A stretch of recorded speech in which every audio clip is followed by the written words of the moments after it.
Well, hey there. Happy Tuesday again. Happy Tuesday. So we were talking about presents under the tree and beyond the general bastardization of Christ's birthday around a new commerce event. Which, if you want to know how I feel about that, go look at some of the scripture that is narratively read. I don't see any mention of Black Friday or whatever, right? They're talking about the birth of the Savior of our eternal souls, not whether or not you can get a good deal on a TV. And the TV is a point of radiation. So tell me what you know about radiation and why it's bad for you. Um, well, if we absorb it, it hurts us. Exactly what it is, I'm not sure yet. Well, a Bluetooth headset is a radio emitting device, right? Right. A radio wave is radiation. You agree with that? Yes. But if I want to take something and make it less hurtful or give it from a perception standpoint or tell a lie, right, make something different than it is, the first thing I do is I give it another name. Right. So if I go out there, you say, okay, Gandalf, you're full of crap. Now, I looked it up. So if you type in our Bluetooth headphones good for you, you're going to get the same top level results. It's one of the things that Google does. They put this knowledge piece, which is not knowledge, it's marketing. It's propaganda. It goes up on the top usually. This is what they want you to think. They want you to think that Bluetooth headphones, that there's no risk. Because it's a kind of non-ionizing EMR. EMR stands for electromagnetic radiation. The R is radiation. So they're saying, but no, it's non-ionizing. I can tell you what non-ionizing is. They don't tell you what ionizing is. Is ionizing bad? So non-ionizing is better? No, they don't tell you any of that. They just say, oh, it's not ionizing. Oh, don't worry about it. It's not ionizing. And then they give it another name. So if I want to take the power out of something, I give it another name, right? For instance, if you look at all the voting crap that's happening, I have 5 names for a vote, 6 names for a vote now. I got an overvote, I got an undervote, I got an adjudicated vote, I got a bucket number 3 vote, I got a ballot that's the wrong size, so it's a wrong sized vote. So if I want to take the power away from something, I give it another name, and I give limited power to that name. In this case, I'm taking EMR and I'm making it into SAR. They even sound close to each other. So it'd be easy to put that in your head, right? Right. This is the way the machine works. This is the programming of us. So a specific absorption rate. Oh, wait. And here it is. Because of this thing that they don't tell us what this is. They just say it proves it. What's that say right there? What's this proof? Providing that it's not dangerous to humans. No way. It can't be dangerous to humans. Okay, let's talk about whether or not this is dangerous to humans. It says from Head Honesty, sort of a cool name. Since it's a kind of non-ionizing. Oh, have we heard this before? Is this exactly what it says over here? Exactly what it says over here. Further proving that it's not dangerous to humans. Wait. SAR refers to the rate at which the humans absorb energy unit mass upon exposure to radio frequency magnetic fields. In different areas of the world, manufacturers devices that emit radiation are required to comply with SAR levels, and they give you these new levels. They give you these new ways to go look at whether this is. In fact, Bluetooth devices have a power density 10 to 400 times lower than those of mobile phones. Really? Okay. Oh, it doesn't hurt you. Here's your nice little safe Apple device made by slaves in China. Okay, so what's the key facts here? Electromagnetic fields, public health. This is health topics from the World Health Organization. Mobile phones use is ubiquitous. There are 6.9 billion subscriptions globally. There's 7.5 billion people. 93% of everyone. Electromagnetic fields produced by mobile phones are classified by the International Agency for Research on Cancer as possibly carcinogenic. Oh, wait, what? What's it say? Possibly carcinogenic. So the World Health Organization, I don't trust them to start with, and they're telling us that it's cancerous. Studies are ongoing. Oh, we're going to keep studying it until all you people are dead that we're going to study it. Who will conduct a formal risk assessment of all the radio by 2016. You remember that coming out? Not hold your breath for that. exactly. Here we are again. Healthline. What exactly is electromagnetic radiation? Oh, they're invisible energy fields of radiation that are produced by electricity. When we use Bluetooth and wireless headphones, in addition to our computers and cell phones and even microwave ovens. This is an important statement because the same frequency that's used between the non-ionizing crap, you're putting those on either side of your head and creating a resonant frequency match with your brain in the middle. You want to try and say that a different way? But yet, if you have a breast exam, the person giving you the exam goes hide behind protective. Lead, behind a lead barrier. And when Yeah, they come near you, they wear a lead apron. So, Ray, what's this say? This Healthline, furthermore, in 2018, research from the National Toxicology Program, the NTP, boy, they love their acronyms, that causes exposure to high levels of RFR. Oh, here's another name. I got SAR, I got EMR, I got RFR. Well, now RFR, oh, that's what used in 2 and 3G cell phones could cause cancer in rats. I think we're the rats, aren't we? at this point, we're anything animal to them. Okay. So I want to talk to you about something, and people yell at me about this. I believe that all disease is parasitic, and that these parasites have been besieged upon us in our water supply, in our food supply, in our air supply, because they're dropping all sorts of nanotechnology particles all over us. That's absolutely the truth. So if I want to, once again, you remember the way that you change something is you give it new names and you give power to those new names. This is the list of parasitic diseases by the Center for Disease Control. Alphabetical list of parasitic diseases. You think there's a few of these? Here's drinking water. Now you know what this one says. Oops. CDC erased that one. So they had one here, and now they killed it. Look at all these diseases that are parasitic. Wow. And they have all these big, long names, right? You want to change the name, give it a new definition. New definition is what we live by. So I can go look at all these all this crap. This is all parasitic, okay? Well, parasites, they resonate at a specific resonant level of a frequency, right? So this is all the things that they're telling us that we can get. These are the main parasitic diseases. Toxoplasma gondii. What is this? Mahatma Gandhi? Is that from drinking his own urine? Oh no, urine is completely sterile. But the symptoms. You keep seeing this word symptoms.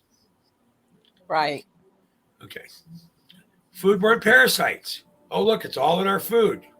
Foodborne parasites. The list of foodborne parasites is long, and the morbidity and mortality they cause are very consequential. You know what morbidity means?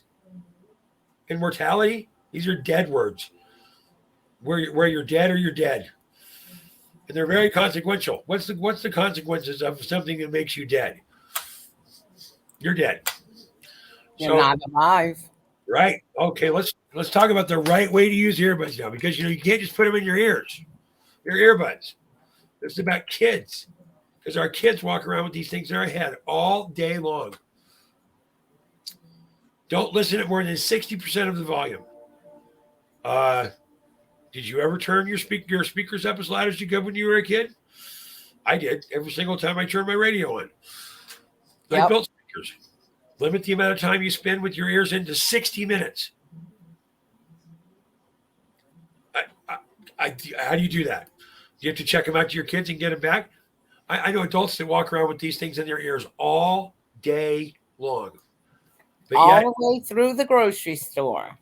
Yep. Noise-inducing hearing loss, earbuds, 100%. You don't use them too long or too loudly. Remember, this is sound that you're pumping through your head. So you've got the frequency of the communication between the two earbuds to synchronize, which is just obfuscating your brain function and cooking your brain. It is the same wavelength that is used inside of microwave ovens. Oh, look at this little kid. Oh, she's so happy. She's cooking her freaking brain. Oh my God. Get ear infections. Look, here's what you can do to prevent infections from your headphones. Avoid skin contact. It goes in your ear. Is there skin contact when it goes in your ear? Yeah, you're not allergic to the materials. You're allergic to the frequency coming out of the hair, the buds. Clean your headphones. Clean your headphones. Avoid sharing. Clean your headphones. So I'm going to put more toxic crap on here, on my headbuds. I'm going to put it in my head, near all my glands. Motion sickness, hearing loss, tinnitus. Tinnitus is ringing of ears. Can't call it ringing of ears. Everyone knows what that is. Have to call it tinnitus. What about Bluetooth headphone safety? Look, it's just, these things are not good for you. The wireless earbuds harm your brain. A brain cancer doctor, it sounds off.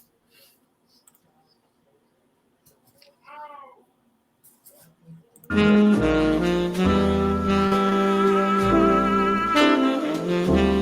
like fun. Let's get some brain cancer for Christmas. Why you must throw away your AirPods. Or return them. Or, well, yeah, you could return them. You could do that. Link between earbuds and look, here we go. It's worth mentioning that they emit far less radiation than phones. Not far less. It doesn't matter how much it is when it's a frequency. What science say about wireless devices and cancer risks? If they're even talking about it, there's a risk. Okay, here we go.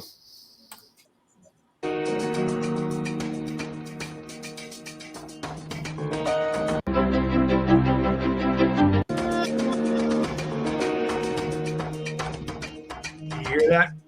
What's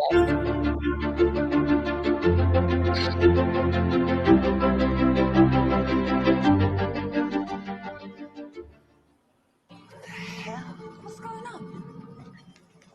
It's the AirPods. Lumic's taking control. This is Doctor Who. The sound is screwed up on this. And this is the Doctor Who episode. And what's happening is he's walking, they call this a brainstorm in the episode. Wow. This guy's one of my favorite Doctor Who's, by the way. All right, now this might sound silly, but bear with me. Am I the only one that's looking at this fast-growing world of wireless earbuds that sees that episode of Doctor Who where the Cybermen take over the people and make them march off like zombies to be upgraded into brains with machine bodies by activating something in the earbuds? But that's been on my mind for a while. And then I saw this. What do you see as the next thing along the lines of what you're doing about reading internal signals? What do you want to do with that? Whether it's Dolby or through just... So no, I mean, I say this all the time. People have been, when they say the eye's the window to the soul, they're looking in the wrong place. It's always about the ear in that case. The ear is really like the most powerful place to link our internal signatures with the external world. I just got back from CS2, and you've got blood pressure being measured in the ear, you've got EEG, you've got heart rate, you've got signatures of stress. You can pick up, you can stimulate. So did you catch that? Yes. That through your ocular or auditory response set, right next to your brain, right above your lymph nodes, you're putting a thing in your head that she is saying you can get all this information, and you're pairing it with your phone, which is a massively powerful programming device. No, but you're a trust the bad guys, right? Here, just keep going. A minute and a half of this left.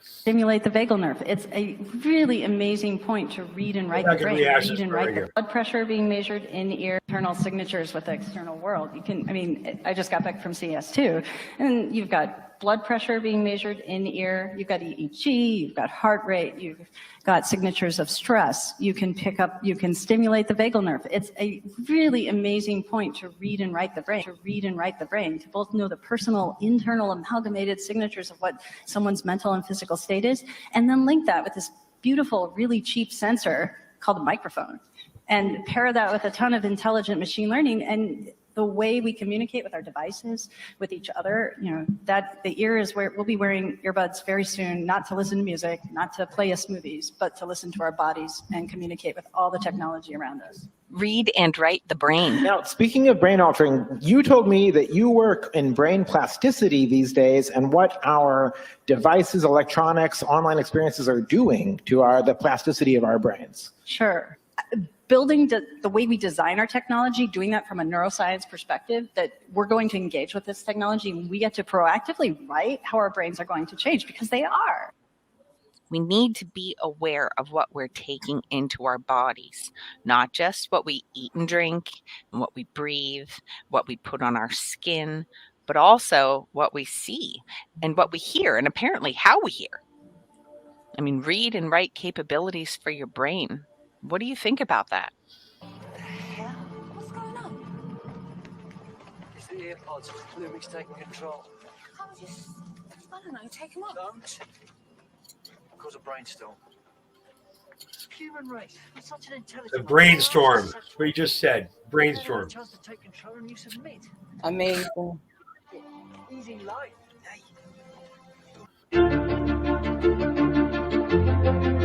Okay, let's keep going. So we just talked about, we went back through all these tabs. How many minutes are we in? 15? And we built our case. Everybody says this is non-ionizing radiation, right? Oh, non-ionizing, or SAR. Here we go. Wearing these AirPods and any earbuds that connect wirelessly. You guys don't even realize you're literally killing your brain. All the radiation from these earbuds are going straight to your brain, frying your brain cells. And the longer you wear these, the more health problems you're going to have in the future. And watch the video on how much EMF radiation is in AirPods. Here we have some Apple AirPods, and they are turned off with the case closed, low levels of RF. And look what happens immediately when we open the case and take out the earbud. Our levels of RF go up pretty high. Okay, remember, back here, we are told that this is not bad. It's self-ionizing EMR. It's safe for humans, generally. It won't affect your health. Matter of fact, Bluetooth has relatively low absorption rate, an SAR. We can't call it EMR. That'd get them out, right? So let's go back here and watch this again. Watch what happens with this. And watch the video on how much EMF radiation is in AirPods. Here we have some Apple AirPods, and they are turned off with the case closed, low levels of RF. And look what happens. So what he has here is this thing on top. This is detecting radiation levels in real time. And this thing is apart. It's not attached. Imagine the sonic inference. If you take a tuning fork and you drop it and you hit it and you hold it, you feel the vibration in your hand. It's just levels of engagement with frequency managed input. And the thing we were just told is the window to your soul, your ear. Eyes to see, ears to hear. What are you hearing? Immediately when we open the case and take out the earbud, our levels of RF go up pretty high. You can see people walking around with the earbud in their head.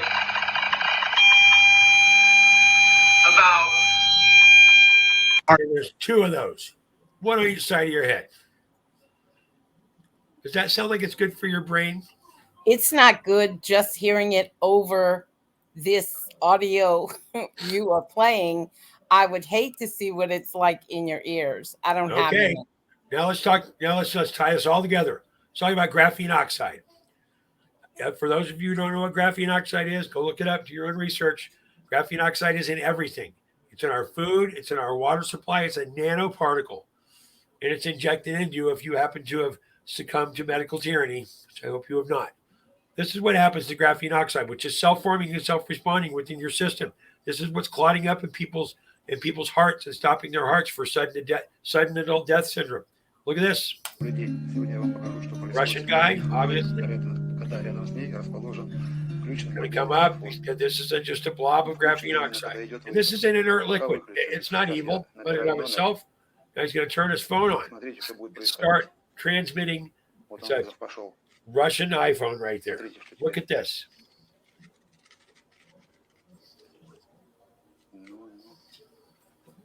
Вызов идет, если вы можете смотреть, видите.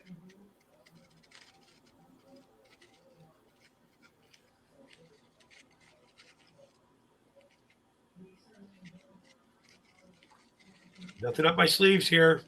This is happening. This is a blob of graphene oxide next to a functioning 802.11 enabled wireless device. This is emitting electromagnetic radiation, and the graphene oxide is responding in real time. Когда я первый раз это обнаружил, даже страшно стало. Real time. Ну все, я выключаю. So he made a call. When he made a call, it engaged. Now it's inert. It's not doing anything. It's not using any data. He's going to go back. He's going to make another call. He makes a call. Graphene oxide responds. This thing is next to your head. Or it's a Bluetooth next to your head. Electromagnetic frequency, electromagnetic radiation, and engagement of graphene oxide in real time. I make you feel good about yourself? Go eat another bag of Oreos. A lot of graphene oxide in Oreos. I used to love Oreos. I'm pissed. Okay, this is a little bit more here. Let's see what we got. I pulled this for a reason. This new 5G network that's rolling out, that is analogous to a massive microwave that's going to be all around us. I started to experience headaches, ringing in the ears, insomnia, and a fatigue and brain fog that I'd never experienced before. People who had a normal life and then over a short period of time went to where they could no longer work, where they could no longer go to an office. Some of them actually have had to move out of their homes because they can't be in an environment which is normal now for most people.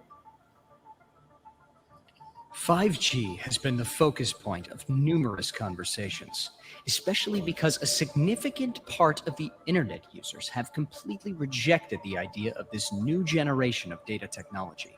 It all started with the 3G, which afterwards advanced to 4G. And now, the 5G version is more and more visible at the horizon. While it hasn't yet become completely mainstream, it is crucial to understand what this technology really implies, so that decisions on how its features are helpful or not can be accordingly made. The notion behind 5G has two sides, which are thought to be both useful and destructive. A clear advantage of this new generation of processing data is owned by the increased bandwidth, which allows people to access more space when using data to either download files, explore internet pages, or watch videos. Additionally, users will be able to do more with their devices because expanded bandwidth will make them more versatile than ever before. 5G will grant users more access to a larger part of the network, and so their smart devices will run much faster. As the saying goes, with every up comes a down. I encourage you to start researching this for yourselves. If you simply Google EMF research, this is a screenshot of what you'll find. The World Health Organization is the first link there, and they actually in 2011 came out and said this wireless technology is possibly carcinogenic. Now there's scientists around the world that say that it's most likely carcinogenic. Here is the scientists who have not wanted the implementation of 5G. September 13th, 2017, that time it was 180 scientists. That number has now grown considerably. I don't know exactly how many scientists, but a total of 208,000 people have signed it, of which I think about over 1,000 are scientists and doctors. Recommend a moratorium on the rollout of the 5G telecommunications until potential hazards, human health and environment have been fully investigated by scientists independent from the industry. Radio frequency electromagnetic fields have been proven to be harmful for humans and the environment. Several reports on 5G indicate that data will be transmitted in the range of around 6 gigahertz. As this frequency is already crowded by other signals, like satellite links, the way people will be able to transmit their data at this frequency becomes questionable.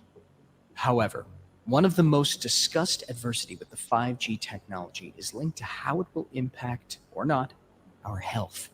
Science shows that we're all affected on some level, whether we can feel it or not. Our bodies are electric. Every cell in our body communicates using tiny electric signals. It's how our nervous system operates.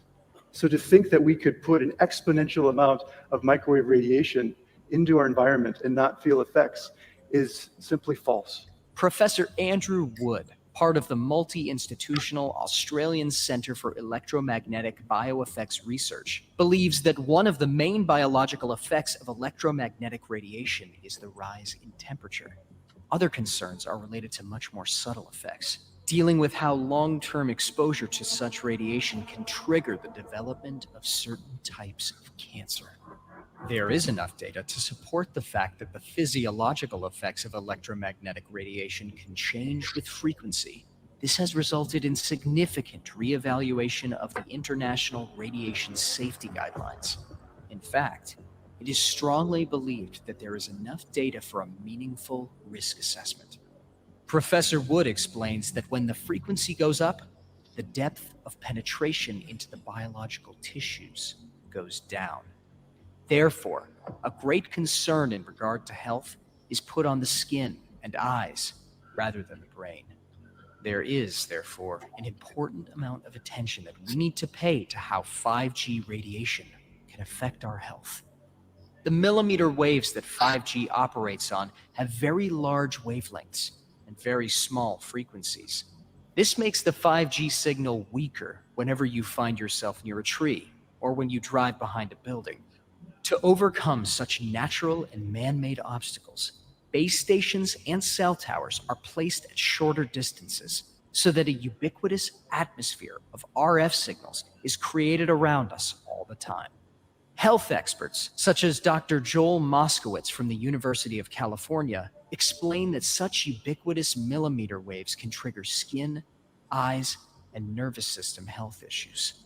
As these radiations come in contact with the skin, the capillaries and nerve endings in the derma can biotransmit them through molecular mechanisms to the nervous system. Those who are more exposed to danger are the elderly, kids, and pregnant women. Fortunately, there are several tips you can use to protect yourself from 5G radiations. A good one to start with is to distance yourself from phones, computers, routers, and other such devices. Try as much as possible to keep your body away from them, especially when you're sleeping. Place your phone in your bag instead of carrying it around in your pocket. Another useful trick is to use an EMF measuring device. This might seem like too much, but imagine when all those additional cellular towers will appear everywhere. This EMF measuring device is helpful to identify the intensity and areas of high radiation near you. This helps to better organize yourself and minimize as much as possible your exposure to RF radiation. EMF shields are another useful tool to use so that RF radiation does not harm your body too much. These are actually EMF cases for your phone, router. We go on to talk about other ways to protect yourself against electromagnetic radiation. There is a product that we have access to that is an actual Faraday cage that goes around your bed. We'll have to get some experts on in that environment and get some feedback there. My point here is that and I'll publish these notes up on Locals with all the links, that if you look through this process, we start over here. This isn't hurtful. No, this is good for you. It's a SAR, not an EMR. The way to dilute something is to change its name, right, Brandy? That's right. And always use initials for anything that's not good. And they make them close, right? EMR and SAR, you can almost mix that up in your head. So I'm going to ask for everyone out there who's saying, if they still have a device that has a wired earphone or earbud, are those just as dangerous? No, they are not. There are also products out there that they use complete phonic response, which is just a pushing of air through, so you're not actually putting a transmitting device in your head. You know, I recommend, and I always use a wired headset, or I'm on pseudo speaker I very, very rarely put my phone next to my head. So get your devices away from you. You saw that thing where, if you're sitting on the couch, there's this thing that people do where they put their phone in their lap. It's the worst thing you can do. You're putting it right next to all of your important junk. Right? Or people who lay down, they put their phone in their chest and they talk. It's right next to your heart. I mean, get the phone away from your body. Get the phone away from your body. So I'll make a little comment. I have a few friends, and we have social media where we don't speak with our phone. We speak through our computer. And that's better. That's better. But a lot of people have a Bluetooth receiver in their computer and they walk around with their headset on, so they're defeating part of the purpose there. So that's true. Look, at the end of the day, it's all about, I will publish all of these links on the locals page. I'll do an article. I'll get that done in the next few minutes. But we're at 30 minutes here. I'm trying to keep the numbers down as far as I don't want to put up super long casts. So I think you've got another topic coming, don't you, Brandy? Did you do some research today? Yes, I have a little bit work to do on it, but I do have another topic coming. Well, I doubt this is the last time you'll see it this evening. I appreciate everybody watching, and Merry Christmas. Happy New Year. Happy New Year.